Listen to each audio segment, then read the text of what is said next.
Hello friends, welcome to moments and moods. প্রত্যেক দিন আমি তোমাদের সাথে আমার স্টোরি শেয়ার করি।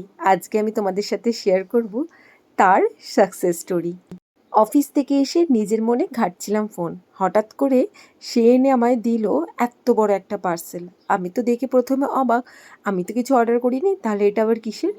তারপরে জানলাম 25-26-এর তার টার্গেট অ্যাচিভমেন্টে এটা রিওয়ার্ড হিসাবে পাঠিয়েছে তার কোম্পানি। পার্সেল দেখে তো আমি এমনিই খুব খুশি হয়ে যাই, তারপরে যখন এত বড় একটা পার্সেল আনবক্সিং করতে হয় তখন কিন্তু আরও বেশি মজা। এই কোম্পানিতে জয়েন করার পর এটা কৌশিকের ফার্স্ট অ্যাচিভমেন্ট অফিস থেকে পাওয়া। তো এটার জন্য ও যতটা এক্সাইটেড ছিল তার থেকে অনেক অনেক বেশি এক্সাইটেড তো আমি ছিলাম। আর এবার দেখাই তোমাদের এই পার্সেলের ভেতরে কী কী আছে। একটা ভীষণ সুন্দর কালারের বোরোসিলের 1 লিটারের একটা বোতল দিয়েছিল, যেটা তো অবভিয়াসলি আমিই নিচ্ছি, এটা তো আর কেউ পাবে না।